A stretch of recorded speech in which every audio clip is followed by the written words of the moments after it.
Jazakallah khair Ustaz Hatta, Muhammad Hatta yang sudah menyampaikan tilawahnya tasbih Quran surah Abasa ya. Semoga beliau yang tilawah dan kita sama-sama mendengarkan, sama-sama mendapatkan rahmat Allah Subhanahu wa taala. Allahumma arhamna bil Quran, amin.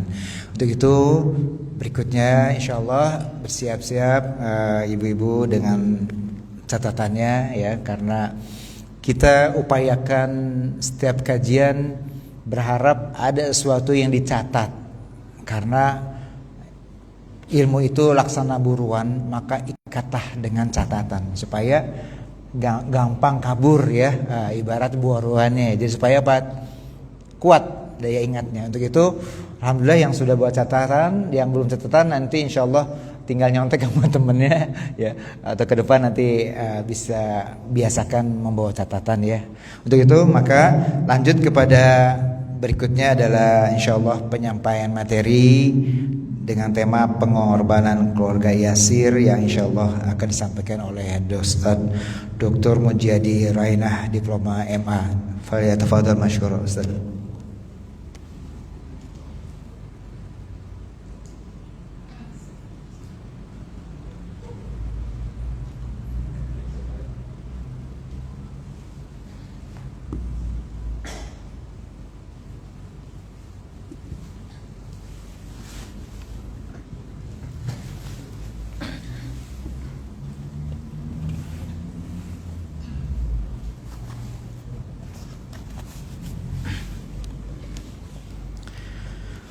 Bismillahirrahmanirrahim. Assalamualaikum warahmatullahi wabarakatuh.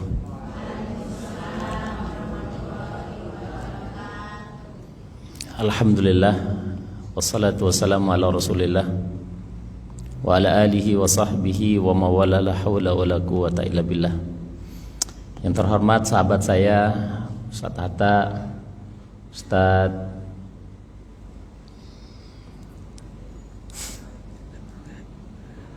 Ustaz Muhammad, Masya Allah, lupa. Bapak Ibu dan segenap pengurus Majelis Pencinta Al-Quran, semoga Bapak Ibu sesuai dengan nama majelis ini, kita orang-orang yang dicintai oleh Al-Quran dan kita yang mencintai Al-Quran.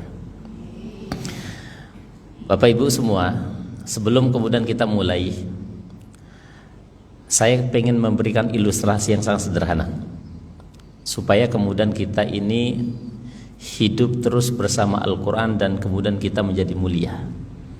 Ini sering saya sampaikan Bapak Ibu ya, di beberapa tempat. Ada ungkapan ulama yang sangat sederhana, kulla syai'in yartabit ma'al Quran fa asbahu syai'un azim. Segala sesuatu yang melekat dengan Quran pasti dia akan menjadi mulia. Saya kasih sampel supaya memudahkan Bapak Ibu. Di depan saya ini ada apa? Ada tisu. Bapak Ibu, ini ada tisu. Tisu ini saya robek-robek. Ya, kita robek. Kemudian kita ludahi, mohon maaf. Kita injak-injak, kemudian kita buang ke tong sampah. Ada yang marah Bapak Ibu? Ada nggak yang marah? Oke, ilustrasi kedua Bapak Ibu, tisu yang sama, kita tulis Al-Fatihah, kita tulis Al-Baqarah, kita tulis ayat kursi, kita tulis surah Al-Muluk, kita tulis surah Abasa, kita tulis Al-Falaq, An-Nas, Al-Ikhlas dan seterusnya. Kemudian saya sobek-sobek, saya injak-injak, saya buang ke tong sampah. Kira-kira Bapak Ibu marah atau tidak? Oke. Kenapa Ibu marah? Oke, karena Quran itu kedudukannya mulia. Bapak Ibu, tisu yang tidak berharga tadi, dia kemudian menjadi mulia karena ada ayat-ayat Al-Quran yang kemudian tertulis di dalamnya. Kalau hanya sebatas tisu saja, dari yang tidak mulia menjadi mulia, bagaimana dengan kita yang punya akal pikiran, yang punya hati, yang punya mata, yang punya telinga, yang punya kolbu? Kenapa kemudian kita tidak menjadi mulia dengan Quran? Padahal Nabi sallallahu alaihi wasallam mengatakan, orang terbaik di antara umatku itu adalah orang yang berinteraksi dengan Quran, baik dia sebagai pembaca, pembelajar, atau sebagai pengajar Al-Quran. Maka dari sini Bapak Ibu, ya, semoga dengan nama majelis ini adalah pecinta Quran, kita adalah orang-orang yang dicintai oleh Al-Quran. Bapak Ibu yang dirahmati Allah, ya, dalam waktu yang tidak panjang, karena saya dikasih waktu sangat singkat, jadi insya Allah kita akan berhenti di jam 11. Sebelum jam 11 nanti saya kasih 10-15 menit untuk kemudian kita tanya jawab. Jadi materinya hampir 20 menit saja. Saya akan ringkaskan sebuah kisah. Yang kisah ini adalah kisah yang termaktub dalam kisah para sahabat Nabi sallallahu alaihi wasallam, dan ini adalah kisah yang kemudian menggemparkan jagat raya Mekah saat itu. Dan beliau ini masuk kategori min awailil Islam, orang yang pertama kali masuk dalam kategori Islam, dan ayatnya turun berdasarkan orang ini. Nah, pertanyaannya siapa dia kira-kira? Siapa? Keluarga Yasir. Keluarga Pak Yasir siapa namanya? Yasir bin Amir. Oke, Bapak Ibu, ya. Jauh sebelum Islam datang, ada suku yang disebut dengan suku Yaman. Suku Yaman itu disebut dengan suku Qahtan. Suku apa? Suku Qahtan. Suku Qahtan ini nanti ada juga di sana ada suku Saba. Yang dulu di zaman Nabi Sulaiman itu ada seorang ratu bernama Bilqis, ya, atau disebut dengan Ratu Saba, orang Yaman tuh. Sebelum Islam datang, ya, sebelum Islam datang nih, artinya belum Nabi Muhammad diangkat menjadi nabi. Ada 3 orang datang dari Yaman menuju Mekah. Karena Mekah saat itu sudah terbranding, Bapak Ibu, sudah menjadi viral, sudah menjadi pembicaraan umum. Mekah itu destinasi tempat orang berkunjung. Sampai-sampai saat itu ada seorang raja disebut dengan Raja Habasyah, ya, atau Raja Najasyi. Itu kemudian terheran-heran kenapa orang itu, ya, pergi ke Mekah. Ada apa dengan Mekah? Oh, di situ ada Ka'bah. Yang Ka'bah ini menurut keyakinan orang-orang terdahulu itu adalah bangunan tertua di muka bumi, dan bangunan yang sangat dihormati, sangat dimuliakan. Maka kalau begitu, kata tua raja, kita buatkan saja tandingan bangunan supaya nanti orang-orang itu tidak lagi berdestinasi kemana? Ke Mekah. Dia buat namanya Kulaisah, bangunan yang mirip-mirip sama, tetapi tidak ada satupun orang yang datang ke Yaman saat itu.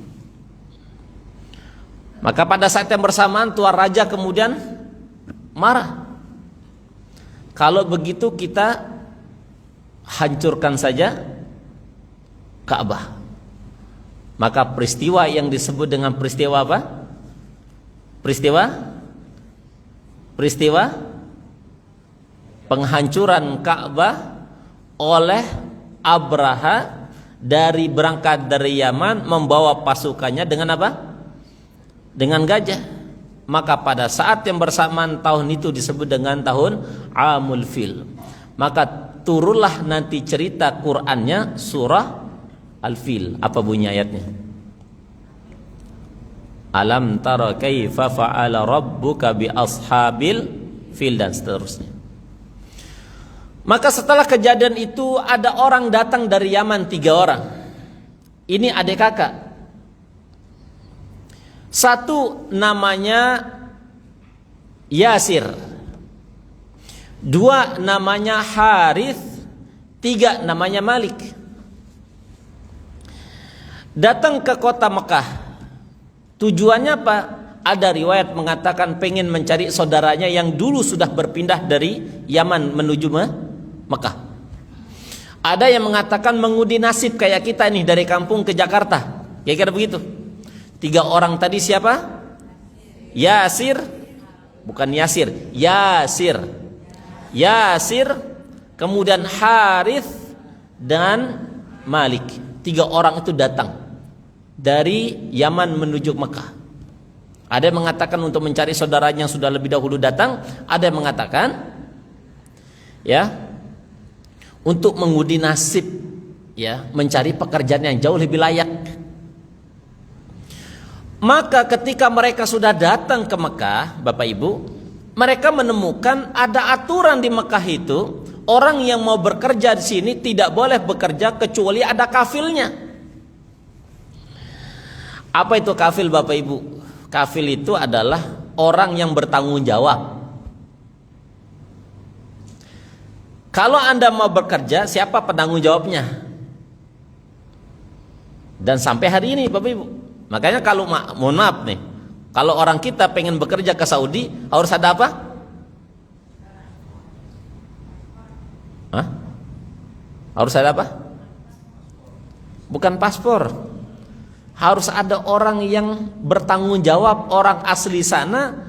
Siapa nanti majikannya? Siapa kafilnya? Atau bahasanya siapa PT-nya yang kemudian nanti bertanggung jawab nih orang kalau ada macam-macam. Itu sudah terjadi jauh sebelum Nabi Muhammad SAW diangkat menjadi Nabi dan Rasul. Maka singkat cerita Bapak Ibu, 2 orang dari 3 ini, 1 Harith, 2 Malik mengatakan begini, saya nggak mau diperbudak, saya nggak mau dijadikan ya apa ya, bukan tawanan, tapi saya nggak mau di bawah orang lain. Saya pulang saja kemana? Ke Yaman. Tapi Yasir mengatakan, ya sudah, udah kedung, kira-kira begitulah. Nah, udah kedung nih, nggak mungkin saya akan pulang ke Yaman. Ya, ini apa kata orang sudah merantau, nggak belum sukses tapi sudah pulang, kira-kira begitu. Oke, pada saat yang bersamaan, karena aturannya pada saat itu harus ada orang yang kemudian menjadi dhamin, menjadi ya kafil atau dhamin atau apa istilahnya sekarang itu, ya penanggung jawabnya. Maka ada orang laki-laki bernama Huzaifah dari Bani Makhzum. Huzaifah dari Bani Makhzum. Huzaifah inilah yang kemudian mengatakan saya yang akan bertanggung jawab dan dia menjadi budakku. Oke. Maka ketika Yasir tadi kemudian berkomitmen tinggal di Mekah di bawah tanggung jawab Huzaifah dari Bani Makhzum, maka dia kemudian bekerja. Dia bekerja untuk Huzaifah dan seterusnya. Pekerjaannya bagus. Sang majikan kemudian senang nih. Lama kelamaan sang majikan kemudian kasihan kepada Yasir. Ya. Dan dia juga punya pembantu perempuan. Kalau begitu saya nikahkan saja. Dinikahkanlah Yasir di bawah tanggung jawabnya siapa? Huzaifah dari Bani Makhzum tadi, dengan seorang perempuan, yang perempuan ini yang kita sama-sama tahu namanya siapa? Sumayyah binti Khayyat. Siapa namanya? Sumayyah binti Khayyat. Ini mohon maaf, sengaja saya pelan-pelan Bapak Ibu, ya.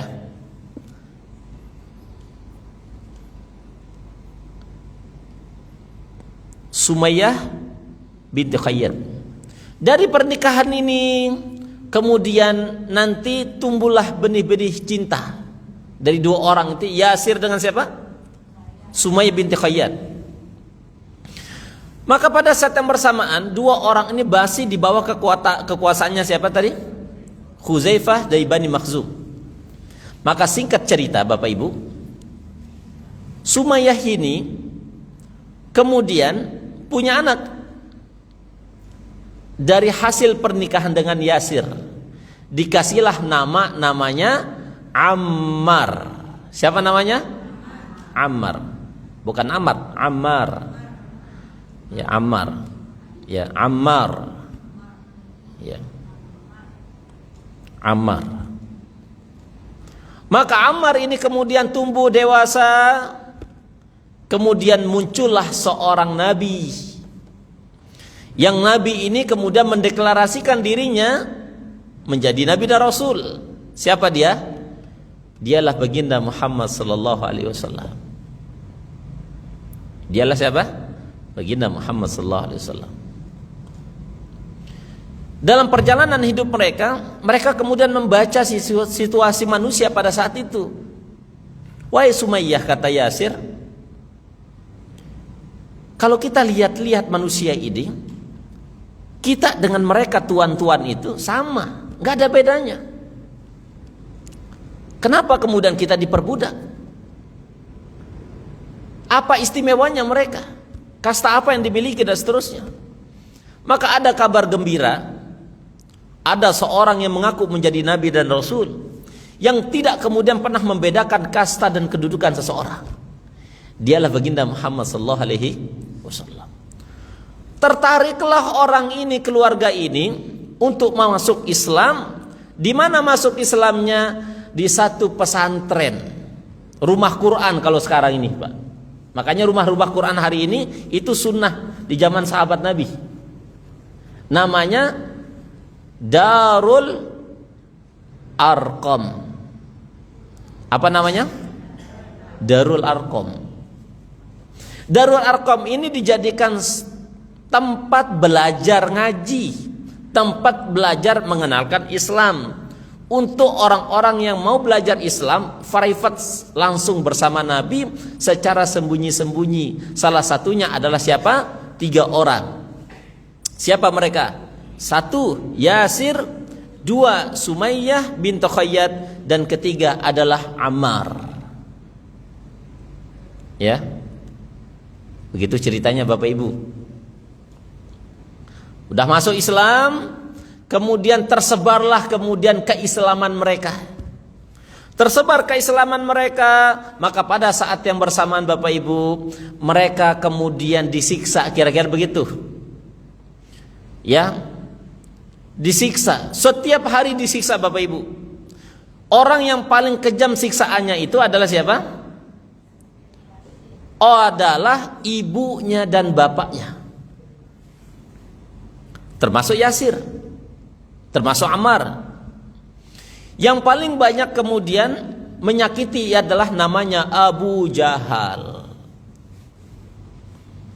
Ibarat begini Pak, setiap hari mendapatkan siksaan.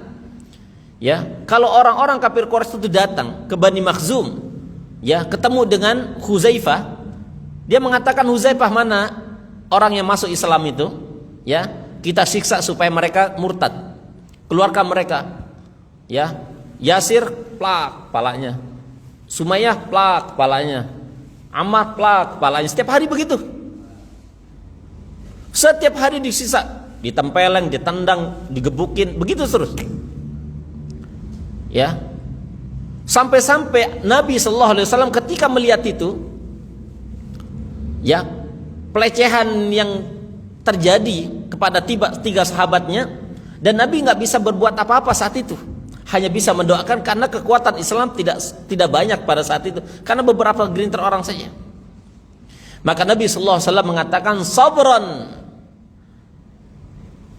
ali Yasir, fa inna mau'idukumul jannah. Bersabarlah wahai keluarga Yasir, sesungguhnya surga sudah menanti Anda. Sesungguhnya surga itu sudah dijanjikan kepada Anda bertiga. Ini adalah orang pertama yang dikabarkan surga. Siapa dia? Yasir. Istrinya namanya Sumayyah, punya anak namanya Ammar.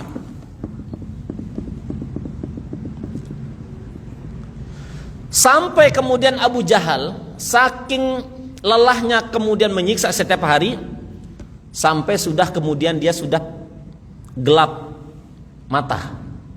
Diambilnya tombak, mohon maaf, kemudian dia tusukkan tombak itu, maaf, ke kemaluan Sumayyah binti Qayyad sampai tembus.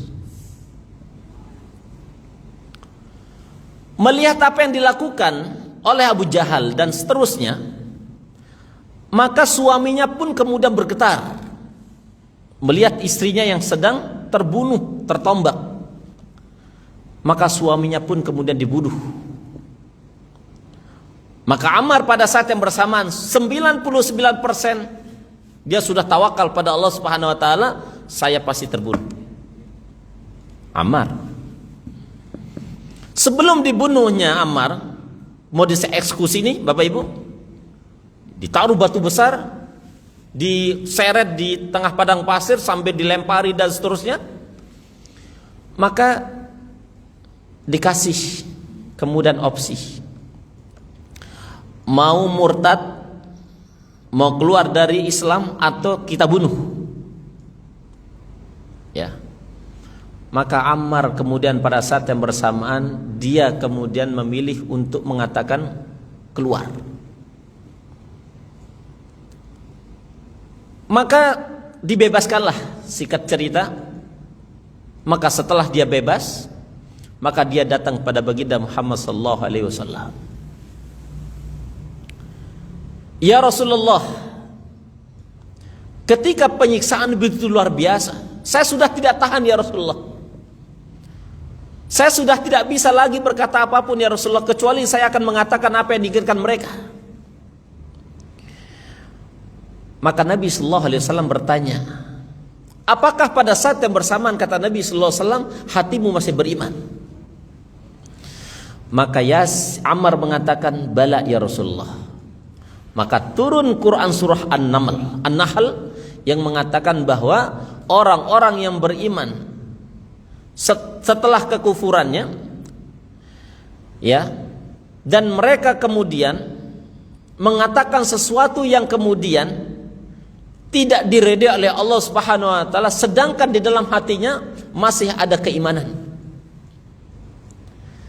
Maka ayat ini menunjukkan, kata para ulama tafsir, kalau ada orang disiksa dengan siksaan yang begitu dahsyat supaya dia keluar dari Islam, pada saat yang bersamaan boleh kemudian dia kemudian mengatakan ya murtad, tetapi hatinya tidak murtad.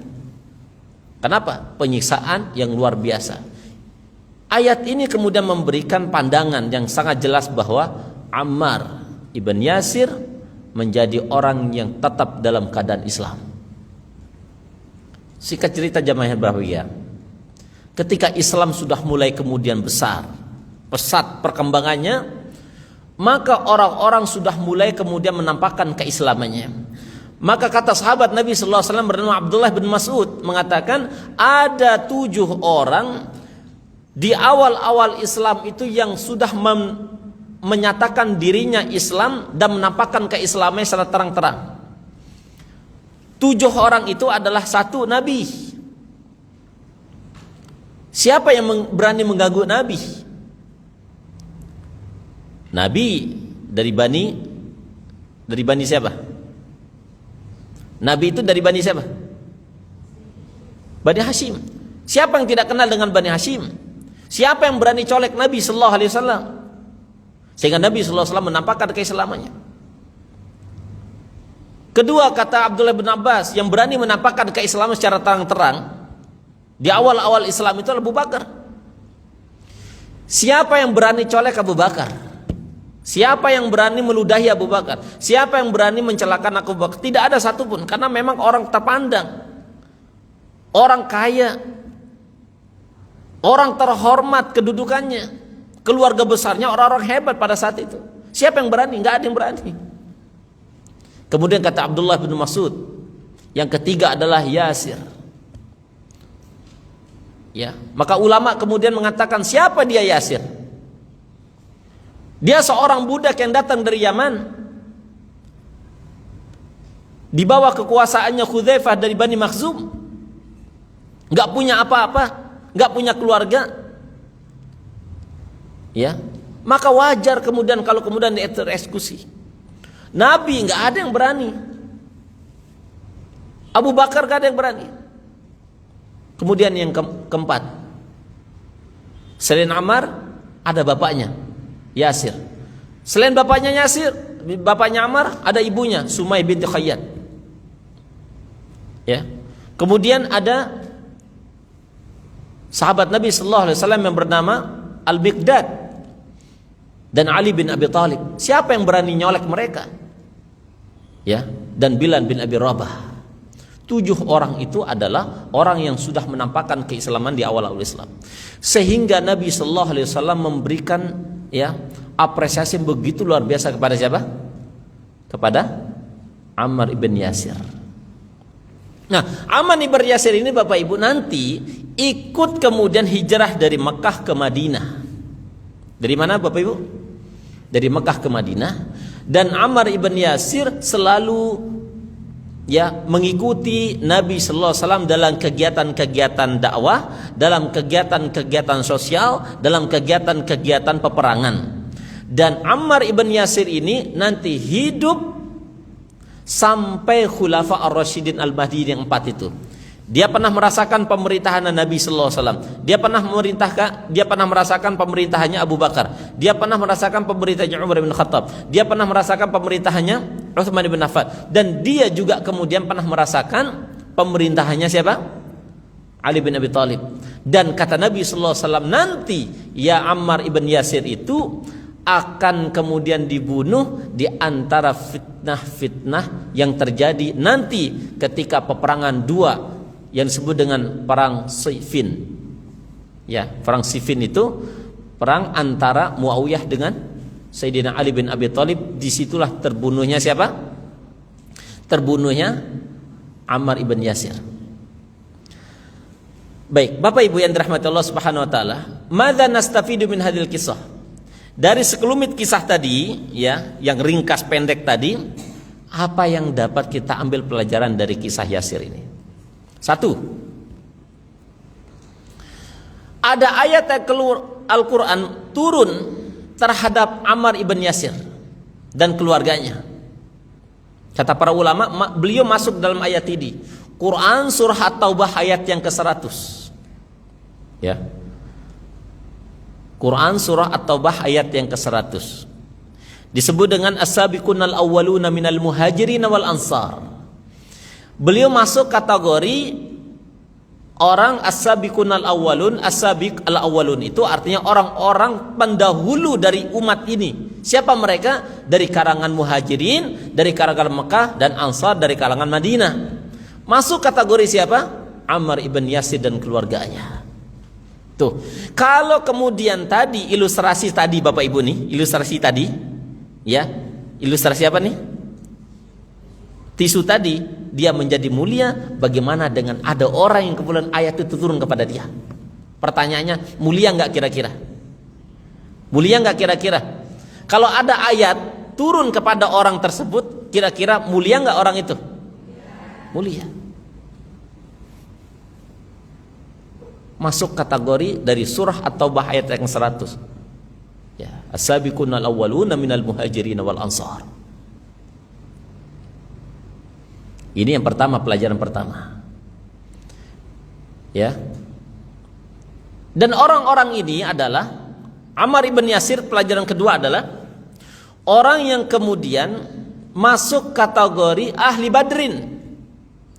Dia masuk kategori ahli Badar, mengikuti jejak Nabi dalam perang Badar. Ya.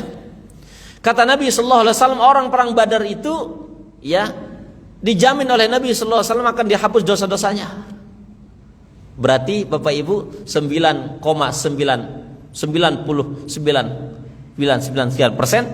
beliau adalah ahli surga. Ammar ibn Yasir. dan bapaknya Yasir dan ibunya siapa namanya? Sumay bin Khayyat. Pelan-pelan Bapak Ibu, sudah kelihatan sudah mulai lesu ya. Habis 17-an tadi ya?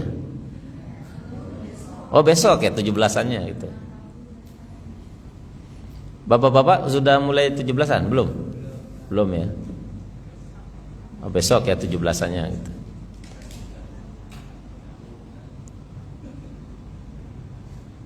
Ya.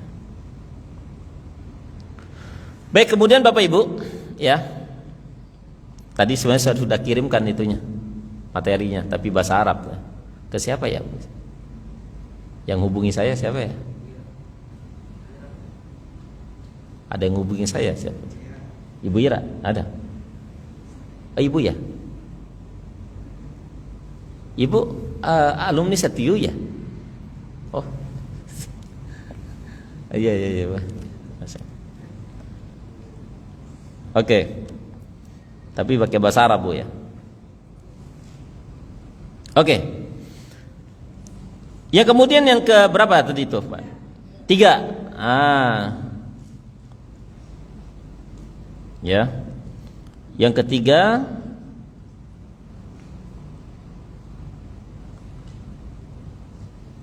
bisyaratun Nabi sallallahu alaihi wasallam lahu bil jannah. Nabi sallallahu alaihi wasallam memberikan kabar gembira bagi keluarganya Ammar ibn Yasir, dia sudah ditunggu oleh surga.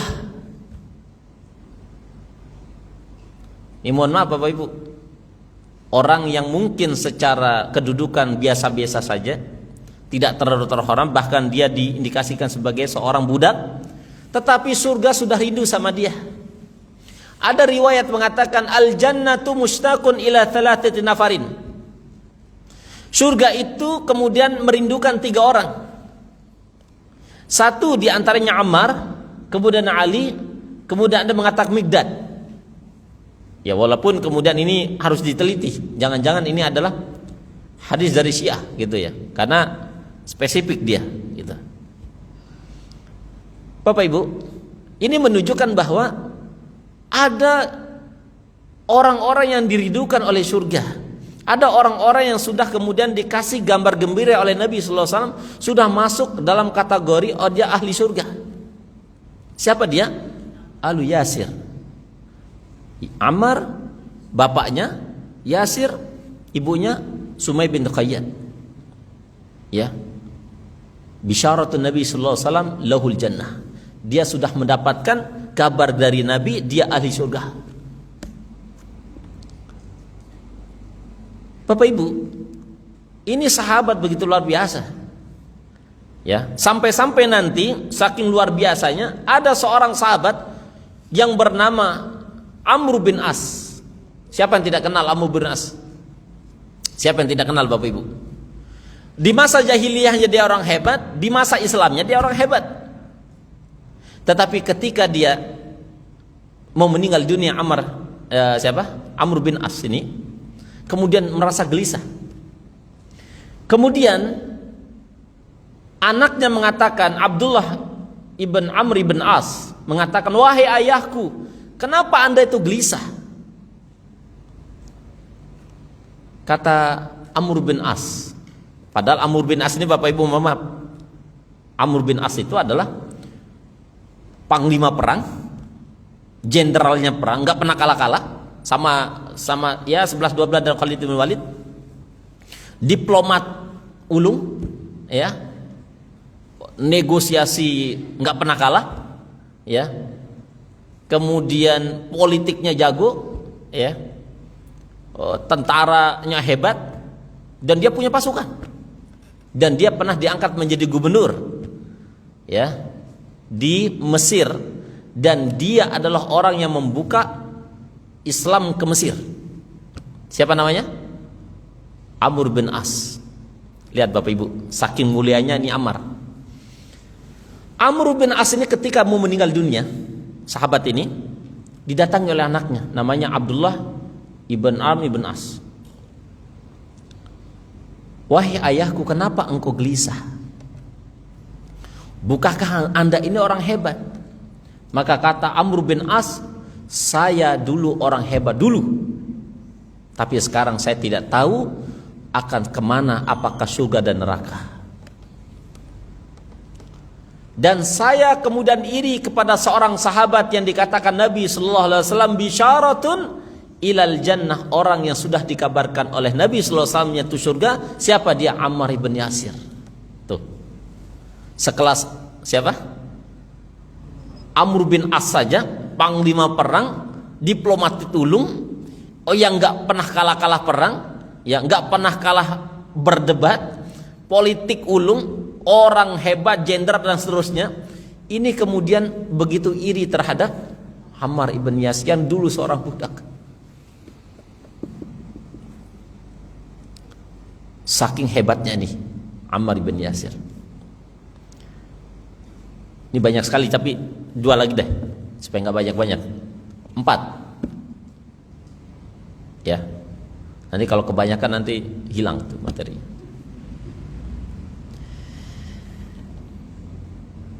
Ke berapa sekarang? Ya. Yang keempat,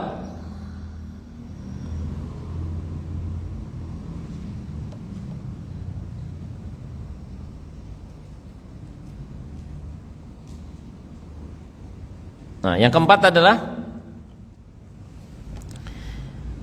ternyata Ammar ini, Bapak Ibu, ya, ternyata Ammar ini adalah orang yang punya kontribusi sangat besar dalam membangun Masjid Nabawi.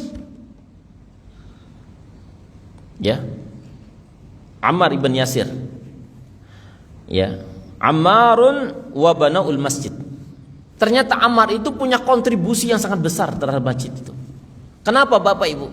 Karena Ammar dalam pikirannya itu adalah beliau berkeyakinan masjid itu tempat pembinaan umat.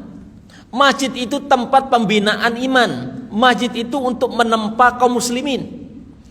Betapa banyak orang-orang hebat di masa lalu itu ditempatin masjid. Dan sesungguhnya masjid itu adalah bangunan pertama kali yang turun di muka bumi. Berdasarkan Quran surah Al Imran ayat 96-97. Inna awwala baitin wudi'a lin-nasi lalladzi bi Bakkah mubarakan wa hudan lil-alamin. Fihi ayatum bayyinatum maqamu Ibrahim wa man dakhalahu kana amina. Tuh, Ibu, masjid itu tempat pembinaan umat. Masjid itu tempat orang-orang baik. Itu di masjid.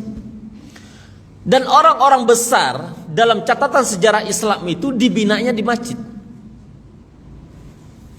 Orang-orang hebat itu dibina di mana? Di masjid. Lihat, ada seorang sahabat Bapak Ibu nggak punya rumah, nggak punya kontrakan, tapi karena dia nempel tinggal di masjid disebut dengan Alu Sofah. Di antaranya adalah Abu Hurairah. Dari 124.000 sahabat, beliau adalah orang pertama yang menghafal ribuan hadis Nabi sallallahu alaihi wasallam, mengalahi 120.000 sahabat. Namanya Abu Hurairah. Dia tinggalnya di emperan masjid. Tercatat dalam catatan ilmu hadis, beliau adalah orang pertama dalam menghafal hadis Nabi, dan dia tinggal di emperan masjid. Nggak punya rumah kayak Bapak Ibu 3-4 lantai, ya, nggak punya mobil kayak kita, mobil listrik nggak punya. Kita udah punya mobil bensin, tambah lagi mobil listrik, ya, rumah sudah punya, beli lagi kontrakan dan seterusnya. Tapi kenapa kemudian kita tidak jadi mulia, itu masalahnya gitu loh. Pahalanya ada orang gak punya rumah, gak punya kontrakan, tinggal di masjid, tapi tercatat namanya dalam kitab-kitab sejarah para ulama. Kita kan pengen begitu kan? Kenapa? Karena dia dekat dengan Quran dan dia dekat ke masjid. Dan Ammar itu punya kontribusi sangat besar terhadap Masjid Nabawi. Nah Bapak Ibu, kita ini punya kontribusi atau tidak? Kalau nggak punya, nggak bisa nyumbang hari ini, nggak bisa nyumbang nih Bapak Ibu, maka paling tidak kita menjadi pengurus. Kalau nggak bisa jadi pengurus, minimal jadi jamaah yang memakmurkan. Kalau nggak bisa jadi jamaah, jangan halangi orang datang ke masjid. Itulah. Terakhir dan kelima, nah, supaya mudah untuk mengambil poinnya. Ini banyak sekali sebenarnya poinnya, yang mudah-mudah saja. Yang kelima adalah al-istishhad fi awailil Islam. Beliau itu adalah orang yang terkategorikan syahid di jalan Allah di dalam Islam. Keluarga ini adalah keluarga syahid di awal Islam. Siapa orang pertama yang syahid di Islam ini? Namanya Sumayyah binti Khayyat, dan ayahnya ya Ammar namanya Yasir ibn Amir namanya. Siapa namanya? Yasin bin Amir. Amir. R pakai R. Gitu Bapak Ibu. Oke. Apa pelajarannya satu tadi apa? Pertama tadi apa? Hah? Ya. Satu, dua. Oke, tiga.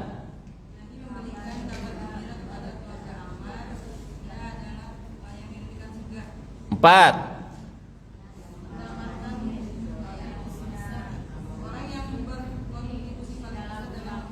Oke, lima. Terakhir. Masya Allah. Ini kayaknya aktif, paling aktif nih ibu ini. Siapa nama bu? Bu Hani. Bu Hani, saya kasih hadiah 100.000. Ini bu nih. Ini baru nih bu. Siap. Lah iya benar. 17-an ini. Bu. Makasih Pak Oke, Ustaz. siap.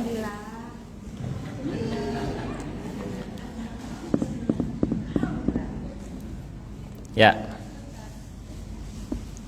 Tenang, yang lain ada masih duitnya Pak Ustadz. Oke Bapak Ibu. Dikasih pertanyaan setelah ini Ustaz. Ada 10 menit lagi.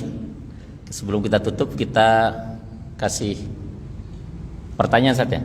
Oke Ustaz. Yang kasih pertanyaan Ustadz Maman dan Ustadz Hatta. Betul. Ustaz.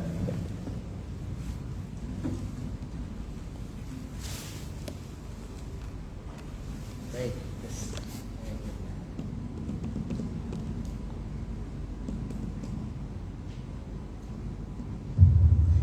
Alhamdulillah. Masya Allah. Dapat hasilnya boleh. Bahasa terus. Ya. Nanti tolong Ibu Hanifah namanya, saya panggilnya Mama Bintang. Poin-poin tadi dicatat, dikirim ke grup, ya. Itu PR ya. Biar yang lain yang nggak sempat tercatat, ada catatannya. Masya berkah ya, luar biasa ya. Pertanyaan dari saya, ya, karena hari ini terus terang aja, saya termasuk yang pernah nonton film Alisannya, yang sangat ketika itu berkesan sekali perjuangan seorang mujahidah pertama, syahid pertama. Ketika itu yang memang fenomena sampai saking kita juga sangat gimana ya, terharu plusnya apa? Ya sakit hati ya dan seterusnya, tapi juga ada rasa kebanggaan. Keimanan generasi pertama itu Rasulullah Muhammad SAW ini melahirkan generasi yang luar biasa, siap berkorban jiwa dan raga. Dan nama, saya sebutkan, tolong sebutkan nama seorang syahidah yang pertama dengan nama yang lengkap, gitu ya? dulu. Wow, langsung. Iya, silakan. Siap. Iya. Ya, nama seorang sahabiah plus juga memang yang mendapatkan predikat syahid dahya pertama, yaitu ya yang tadi diceritakan sama Ustaz. Siapa nama wanita tersebut? Ucapkan Allah Akbar dulu. Itu Allah Akbar. Iya. Gimana Ustaz? Iya, betul. Alhamdulillah. Ya, Masya Allah. Dapat hadiah Bu. Sebentar Ustaz, hadiahnya langsung dikasihkan ya. Siap-siap Ustaz. Sini Bu.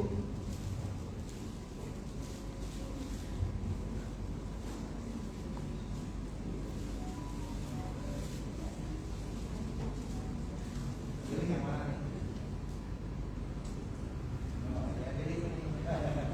Kita spesial pilihnya. Ini ada apa nih?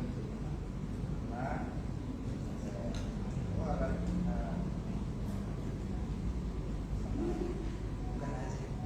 Karena kalau saya sampai saya bilang, kok sama banget sama bapak sini juga. Wasmani ya silakan. Abdul. Lanjut. Ustaz. Yang sekarang. Ya, insyaallah pertanyaan saya mudah kalau ibu tetap menyimak apa yang disampaikan oleh Ustaz Mujadi. Ammar bin Yasir gugur sebagai syahid. Ketika itu dia ikut mengikuti perang apa? Ya, silakan.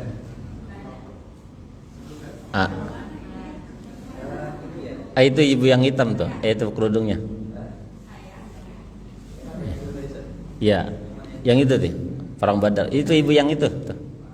Enggak ya, yang kerudung hitam. Iya. Iya, betul. Perang Badar. Perang Badar. Wafatnya Ammar bin Yasir. Ibu?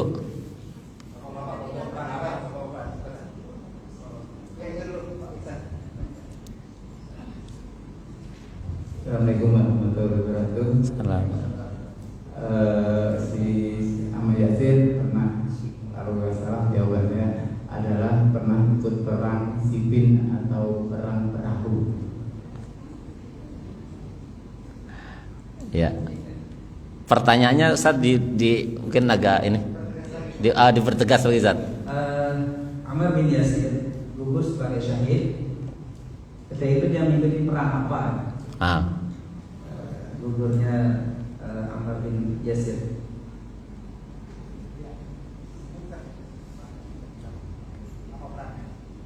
Perang Siffin. Iya. Iya betul, perang Siffin. Iya. Zamannya Khalifah Ali bin Abi Thalib. Pak, nih begitu merdekanya diri ya, saking hari merdeka Ustaz. Masyaallah.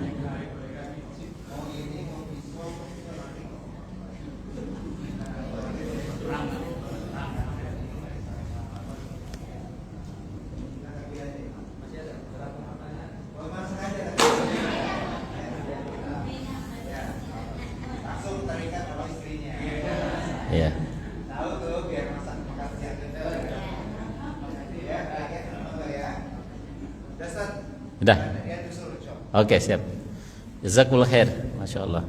Setelah ini Pak, ya, jangan takut sama istri. Karena ya orang yang takut sama istri nggak boleh 17-an. Karena belum merdeka. Nah, syarat ikut 17-an adalah merdeka. Maaf ya canda. Ustaz, apa ada masukan lagi? Kalau tadi kita ngasih pertanyaan ke jamaah, sekarang jamaah yang bertanya sama Ustaz gitu. Oh iya, siap. Berarti nanti dikasih hadiah saya nih. Baik, Oke, Bu. silakan Ibu yang ujung. Namanya siapa? Salam.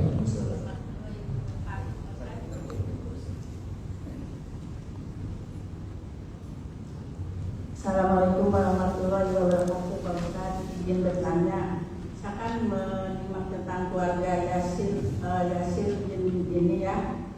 keluarga Yasir. Dari kesimpulan tersebut bahwa Islam itu benar-benar berkorban dan beliau tidak gentar. Apakah dengan di kisah ini ada contoh zaman sekarang ini orang-orang seperti beliau itu? Terima kasih. Baik. Apakah ada orang seperti Yasir saat ini atau hari ini? Kalau dibilang ada atau tidak, atau pertanyaan sama atau tidak, ya tidak akan pernah sama. Kalau mengikuti jejaknya, ya. Tapi kalau mirip sama, plek keteplek, tidak akan ada. Karena apa? Sekelas Amr bin As, dia panglima, dia politikus ulung, dia gubernur, dia memiliki kedudukan yang begitu luar biasa. Dia saja kemudian cemburu kepada Ammar ibn Yasir. Bagaimana dengan orang setelahnya? Maka kalau ditanya adakah orang yang sama seperti Ammar ibn Yasir, hari ini mungkin tidak akan ada wujud manusia yang seperti Ammar ibn Yasir, baik dari sisi pengorbanan, ya, sampai kemudian menjelang syahidnya, ya, dan keutamaan luar biasa. Tetapi untuk menuju jejaknya, mudah-mudahan kita termasuk bagian dari sana. Baik, jazakallah.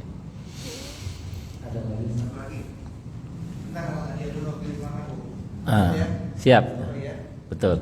Kasih hadiah. Merdeka, insyaallah. Ada lagi yang mau berikan mana?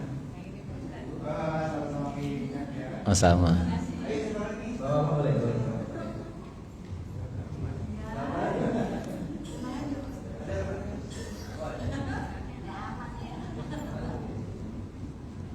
Assalamualaikum warahmatullahi wabarakatuh. Salam. Sahabat Rasulullah Ammar bin Yasir itu kan ditakdirkan sampai di awalnya sampai ke Khalifah Ali, ya, di mana beliau wafat di perang Siffin, di mana itu ada konflik antara Ali dengan Muawiyah.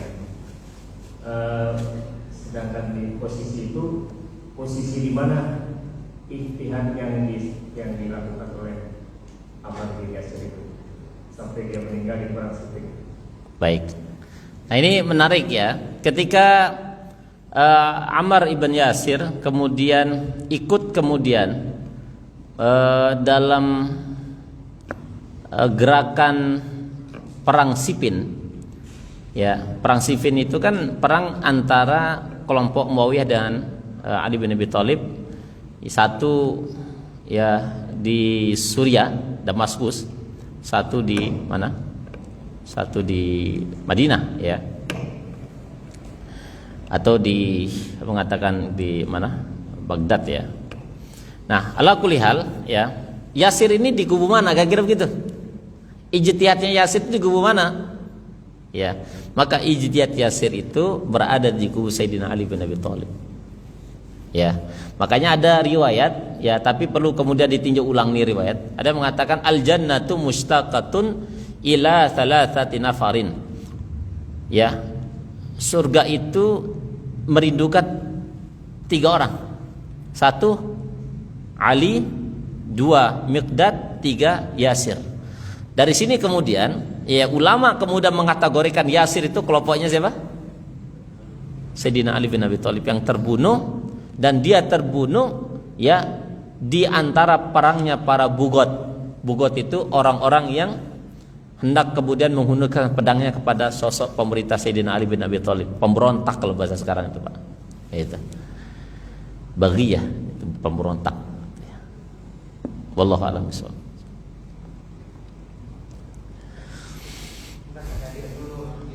Masya Allah. Wah, berkah ini, Masya Allah tuh. Iya. Iya.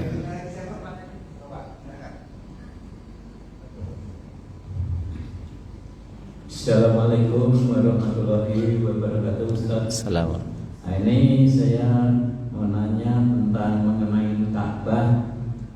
Itu didatang pertama kali, terus ada sebagian secara gampangnya ada yang itu yang mendirikan di zaman itu tadi sama siapa? Oke. Jawabannya. Terima kasih. Baik, baik. Masya Allah. Ini luar biasa pertanyaannya.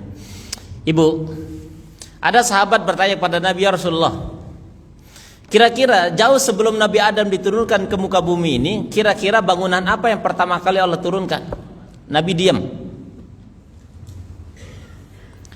Nabi nggak jawab apa-apa. Maka Nabi SAW menunggu wahyu. Turunlah ayat mengatakan, Inna awwala baitin wudiya linnasi lalladzi bi Bakkata mubarakan wa hudan lil alamin. Sampai ayat seterusnya. Ayat ini kata para ulama tafsir bahwa menunjukkan bahwa jawaban dari pertanyaan sahabat tadi, bahwa Ka'bah itu Bapak Ibu yang namanya nanti Baitul Haram, Masjidil Haram, Ka'bah, Baitul Atiq. Bait itu artinya rumah, Atiq itu tua. Rumah tua atau rumah apa? Ya rumah tua gitu ya. Nah, sahabat itu tanya lagi ke Nabi, ya Rasulullah, setelah Ka'bah itu, ini jauh sebelum Nabi Adam, setelah Ka'bah itu bangunan apa lagi ya Rasulullah di muka bumi ini? Maka Nabi sallallahu alaihi wasallam menjawab, Baitul Maqdis, Al-Aqsa. Nabi ditanya lagi, kan bainahuma, berapa jarak antara Baitul Maqdis dengan Ka'bah itu? Kata Nabi sallallahu alaihi wasallam, arba'una sanatan, 40 tahun.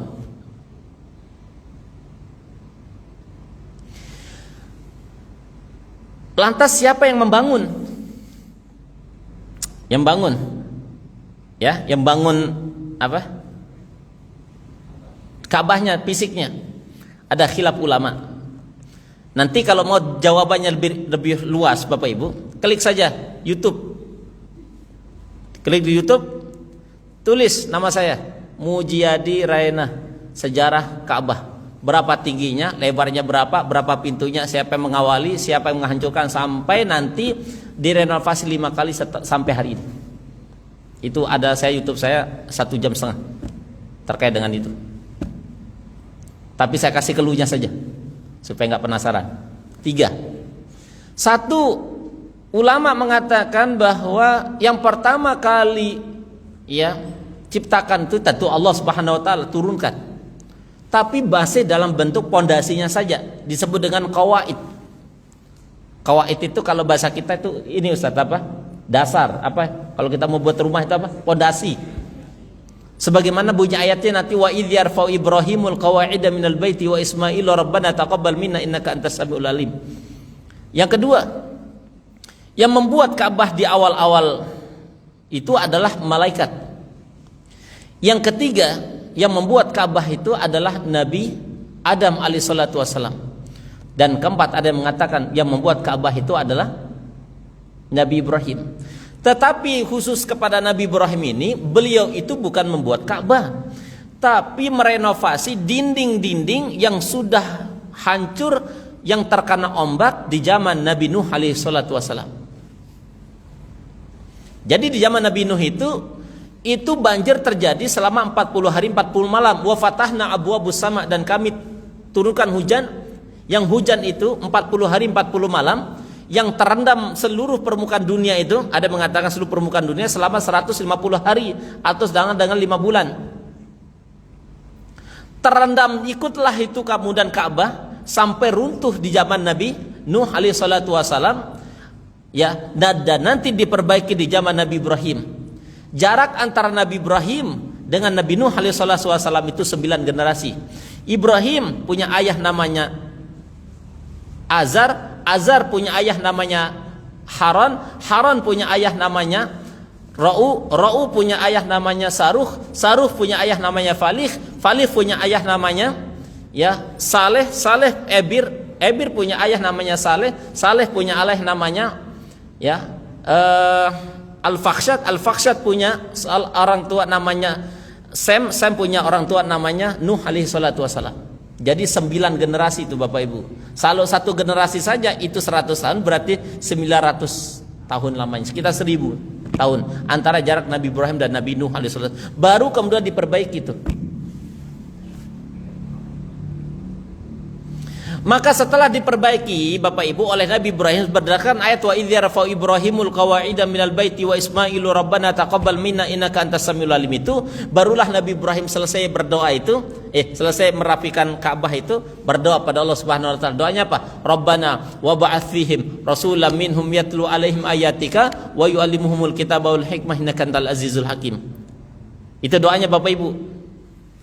Isinya doa ini adalah ya Allah nanti utus dari kalangan zuriyahnya Ismail ini, anak keturunan Ismail ini, dari bumi Mekah ini seorang nabi dan rasul, dialah Nabi Muhammad sallallahu alaihi wasallam. Jarak antara Nabi Muhammad dan Nabi Ibrahim itu 1650 tahun. Sehingga Imam Qurtubi mengatakan salihul aba salihul abna, semakin soleh orang tua itu maka anak keturunannya akan menjadi soleh. Jadi doanya Bapak Ibu sekarang ini bisa jadi hari ini tidak dikabulkan, tetapi bisa jadi akan terkabul di masa-masa akan datang. Ya Pak ya. Nah ini terkait dengan Ka'bah. Nah berapa kali direnovasi, bentuknya bagaimana dari zaman ke zaman. Nah lihat YouTube saya, atau lihat nanti di channel saya Visi Madani, klik. Nah, banyak tuh tentang sejarah-sejarah. Baik ya, saya kira sudah cukup ya. Mudah-mudahan Bapak Ibu dalam keadaan sehat walafiat, dan insya Allah kita berharap akhir daripada cerita kehidupan kita lalu husnul khatimah, bertemu di masjid yang mulia ini. Insya Allah nanti kita bereuni di surganya Allah Subhanahu Wa Taala. Ya saya undur diri. Hadanallahu yakum. Assalamualaikum warahmatullahi wabarakatuh. Oh siap.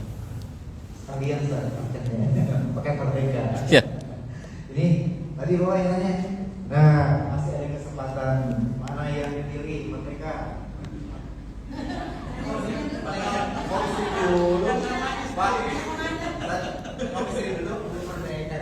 Iya.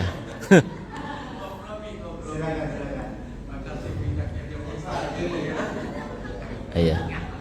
Itu adik yang baju merah, sini. Itu tuh yang pakai kaos merah sini. Sini. Ternyata ada mustamik kita, anak ya ingin mendengarkan juga dari belakang.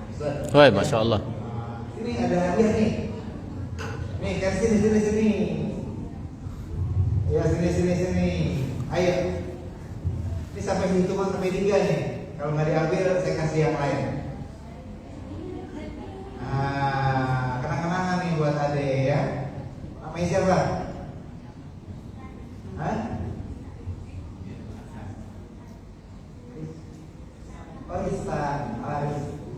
Rista. Baik ya. Selamat ya. Iya, alhamdulillah. Ada satu lagi ternyata nih hadiahnya Ustaz. Ini Ustaz supaya adil, tadi Ustaz langsung berikan spesial. Iya. Bonus satu ibu-ibu tadi ya. Ibu ini yang luar biasa. Masya Allah. Ya, luar biasa dan biasa di luar, masya Allah ya. Nih hadiahnya ya. Ini buat motivasi aja ya, bukan pilih-pilih ya. Tapi kita tetap selalu apresiasi siapapun dari jamaah ini yang memang aktif, berperan aktif, juga kelihatan memang dalam artian cukup produktif ya, dan memang memberikan sesuatu yang inspiratif. Demikian. Berikutnya insya Allah cukup ya dari apa yang Bapak Ustaz tadi. Yuk kita bersama-sama untuk menjelang penutupan acara kajian hari Ahad 16 Agustus ini. Insya Allah akan diikuti langsung doanya dari Ustaz Mujian. Mari Bapak Ibu semua kita berdoa, mudah-mudahan apa yang kita lakukan hari ini berkah semua ya. A'udzubillahi minasyaitonirrajim. Bismillahirrahmanirrahim. Alhamdulillahirabbil alamin. Hamdan yuaffi ni'amaka fi mazidah ya rabbana lakal hamdu laka syukru wa lakal hamdu kama yanbaghi li jalali wajhikal karim wa 'azimi sultanik. Ya hayyu ya qayyum bi rahmatika nastaghitsu la ilaha illa anta subhanaka inna kunna minadh dhalimin. Allahumma izzil islam wal muslimin. Allahumma ansur ikhwanal mustadafin. Allahumma ansur ikhwanal mujahidin fi Gaza. Allahumma ansurhum nasran aziza. Allahumma alaikal yahud alladzina qutilu atfalan muslimin. Allahumma اللهم انصر إخوان المستضعفين اللهم انصر إخوان المسلمين في كل بلاد المسلمين اللهم انصرهم نصرا عزيزا اللهم لا تدع لنا ذنبا إلا غفرته ولا هما إلا فرجته ولا دينا إلا قضيته ولا مريضا إلا شفيته ولا حاجة من حوائج الدنيا والآخرة إلا قضيتها ويسرتها يا أرحم الراحمين ربنا آتنا في الدنيا حسنة وفي الآخرة حسنة وقنا عذاب النار والحمد لله رب العالمين. الفاتحة.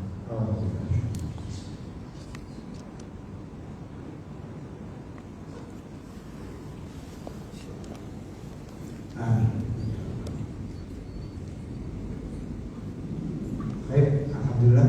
Jazakumullah khair kepada Ustaz Mujadi. Semoga ilmu yang disampaikan sama beliau, insyaallah kita berupaya untuk kita pahami dan diamalkan. Tentunya insyaallah jadi amal soleh buat juga dan kita semua. Yaitu kita akhiri seperti biasa untuk doa dengan al-Qur'an.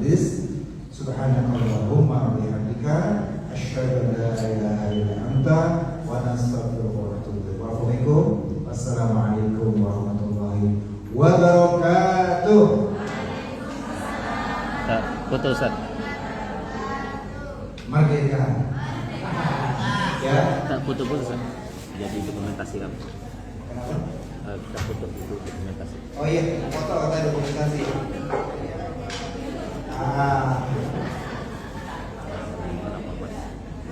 Itu Ya, tim saya. Nanti di foto ibu semuanya. Ibu-ibu mau foto sini semua, mau foto sini mau ada tim khusus nih ya. Ibu-ibu balik lagi setelah bangkunya disimpan di belakang, kembali ke sini. Bisa minta foto bersama. Di foto bisa pakai itu kan? Foto kan? Pak, boleh kanan.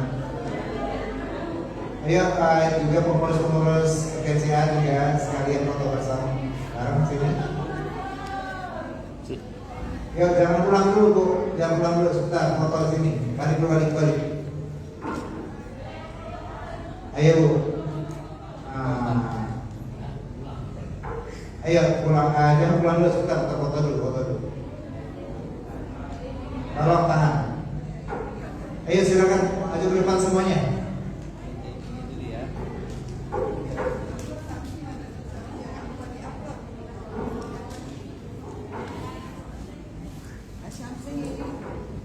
Ya, untuk pengurus di samping sebelah sini, ibu-ibu ya depannya. Apakah di depan aja, Ustaz? Iya benar. Sini Ustaz. Depan sini. Oke ya.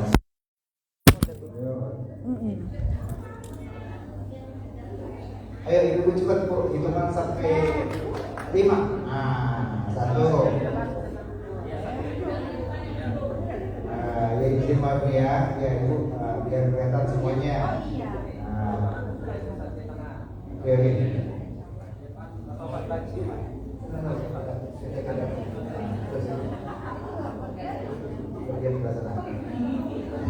Ya, Bu. Duduk Bu, Bu. Bisa nggak kelihatan ini? Sebagian gembok ini. Ya. Oke. Boleh. Nah, ini silakan. Bu, Ibu, halo, Ibu geser sini. Nah, iya betul. Oke.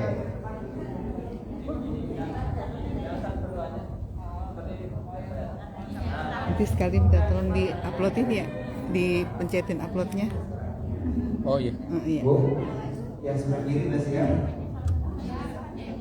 Yang kelima, Bu, sebagian itu sebelah sini berdirinya. Bu, yang sepuh boleh sebelah sini.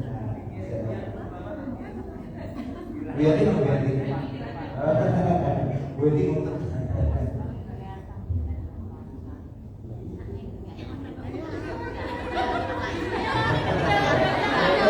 Untuk jauh banget Bu. Itu lagi geser.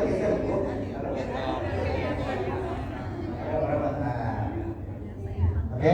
Kita pakai yang ini dulu, Bu, kamera. Yuk, lihat ke sini. 1, 2, 3. Sekali lagi. 1, 2, 3. Gaya bebas, boleh. Ayo. 1, 2, 3. Oke. Apa lagi? Udah? Berasa nggak bu? Ya lagi bu, sekali lagi. 1, 2, 3. 1, 2, 3. Udah, sudah bu. Udah.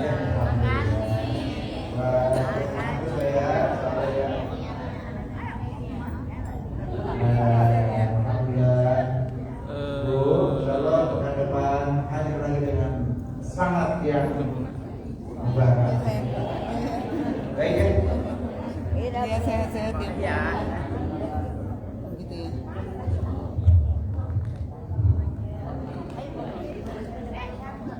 Belajar. Ini tuh udah cara Apa? apa namanya? Apa? Ini di IG. Iya, tiga. Di IG. Udah akhir. Akhir.